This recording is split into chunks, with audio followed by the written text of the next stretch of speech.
Sean, I want to put you on the spot a little bit. Ooh. All right. So, traditionally So speaking, get ready. traditionally speaking, best guy in the bullpen becomes your closer. And now you're kind of seeing like maybe your best reliever doesn't close out games. Maybe he's your high leverage guy.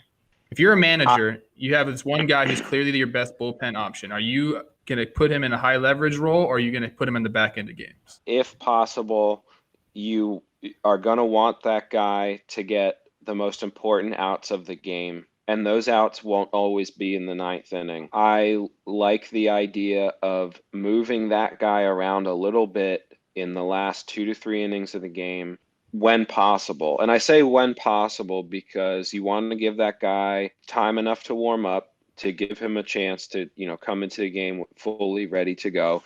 So you can't spring it on him like some of these other guys in the bullpen, matchup guys or setup guys. Sometimes they can get ready super quick. But once you've spent a little time in that closer role and you spend your whole day kind of knowing that you can just gradually build up and prepare mentally and physically for the ninth inning. Maybe the best part of the other team's lineup is coming up in the eighth inning. Maybe that's 2, 3, 4 is coming up in the eighth, and maybe there's some matchups you can play in the ninth. You can feel the game kind of hanging in the balance, right? I thought a perfect example of this was Game 1 of the World Series. Huddy was our closer at that point in time. He was such a big reason why we were even in the World Series, and we took an early lead. But in the seventh inning, things start to get a little squirrely. Springer hits a homer. Astros start making some noise. We brought Huddy in the seventh, and I thought that was a really great move by Davey to bring in our best guy when the momentum was clearly starting to turn, and he was able to hold him off and keep him right there. I got the glory, so to speak. I got the save, which I was like super excited about. But like Huddy was still our closer, and maybe we just need to reframe that title. And it requires a lot of communication on the front end, between your manager and your pitching coach, your bullpen coach, and the pitchers themselves. I worry that sometimes those situations, managers might be like a little bit too eager to put that reliever in maybe before he's fully loose, or maybe like you try to find that spot to bring him in a situation in the seventh, and the pitcher out there gets out of it. He gets a double play. Well, now you just got this guy ready. He was throwing. Do you put him in the eighth, or do you try to save him again for the ninth?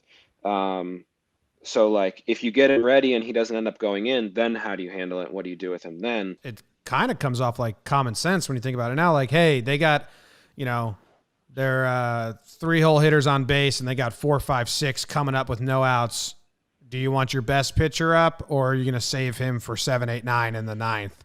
It's like, well, let's use the best guy now. But it's weird that we went like 40 years without that thought process. People think about the way that Terry Francona used Andrew Miller so effectively in Cleveland, and is that sustainable over the course of a long season, or multiple seasons, the way it might be during a playoff series? And the short answer is probably no. It would just require so much communication and forethought up front, and having a guy that's able to get ready relatively quickly so he can be plugged into those situations on short notice. Not every reliever is physically capable of doing that.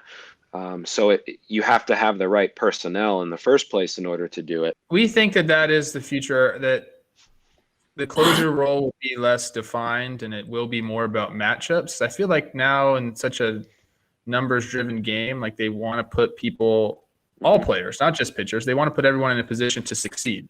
The best bullpens are when that phone rings and everybody down there knows who it's going to be for.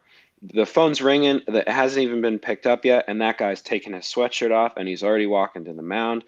So I think when it comes to like roles, we might see roles shift to where you're not necessarily the seventh inning guy and you're not the eighth inning guy, but it might be like a chunk of the lineup to say like, hey, if we get through these guys, it's gonna be this player. When I first came into the league, like once you got that closer title attached to you, like you hung on to it for dear life, and like you wouldn't go to another team if you couldn't be the closer. You wouldn't sign a free agent deal if you couldn't be a closer somewhere else. And you like would refuse under any circumstances for your manager to take you out of that role if you had any say in it whatsoever. Like once you got that title, like you were the title, because those were the only relievers that were getting paid. Yeah. Those were the only relievers that were getting sought after in free agency. Like were guys that were closers, and now you're seeing setup men getting taken care of pretty well nowadays. Teams are understanding that if they're willing to take their starting pitcher out after 100 pitches in the fifth inning, well, there's outs you got to get, and these have to be guys that are able to pitch 2 or 3 nights in a row. The Nationals down the stretch and in the postseason, you guys had, I mean, Scherzer came out of the pen, Corbin came out of the pen a bunch of times. Are they picking the bullpen's ear? Like, do they come up to you and be like, hey, any tips, any tricks? Corbin didn't. He's pretty quiet, and he has a really good routine. So he didn't as much. Strauss, a little bit in the wild card game, he was down in the bullpen early in the game, and he was kind of talking to us about some of our routines a little bit. But he's another guy, veteran guy that's been around for a while and has a really good routine. The one that surprised me was Max in the World Series in Game 6. He missed his start in Game 5. He had the neck issue, and he was in the bullpen, and he was available and ready to pitch during Game 6, just in case. And the phone started ringing, and it wasn't for him, but I think this was like the middle of the game, maybe like the 5th or the 6th, and I think it kind of like reminded him that he's out of his element a little bit in the bullpen, and he looked next to me. He looked to me. I was sitting right next to him, and he said, "Hey, like, what do you think I should do, like, to warm up?" And I was like, "What?" I was just like, I just like looked at it and started laughing. I was like, "Are you serious? Like, you're Max Scherzer?" Like I said that to him. I was like, "You're Max Scherzer." Like, and he was like, "No, like, I don't know. Like, what do you do? Like, I want to get my legs loose and I want to move around, but like, I don't want to tire myself out." And I was like, "You won't tire yourself out." And this blew my mind because he had already pitched out of the bullpen in the division series against LA in Game 2. He struck out the side in the 8th and was like the nastiest that he could possibly be.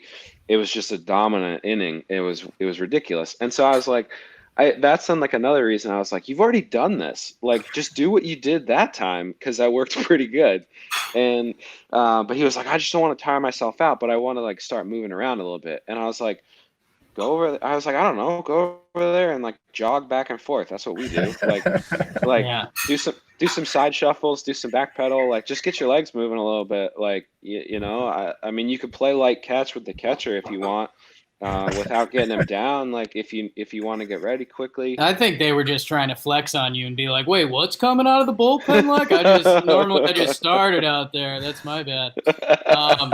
I just love that Max Scherzer is asking you for like the secret recipe, and you're like, go jogging in place, bro. Like, I don't know. I was like, hey man, we're relievers. It's not sexy down here. We're not too proud. Like, go, I don't know, do some jumping jacks. You just gotta get your heart rate going a little bit. He did it in the division series against the Dodgers in Game 2, and was down there in Game 5. I was warming up. I was on the mound and getting ready to go in for the bottom of the 10th, and at this point the game was still tied. And I see him like he's pacing back there, like, and I'm like. This is my inning. I was like, I wanted to be like, Max, get the hell out of here. Like, I see you back there. I'm going to like, it's my turn to pitch. And like, cause like relievers, once you get called and you start warming up, like you get really like defensive and protective of like your opportunity to pitch. Then Howie hits the home run and we go up 4.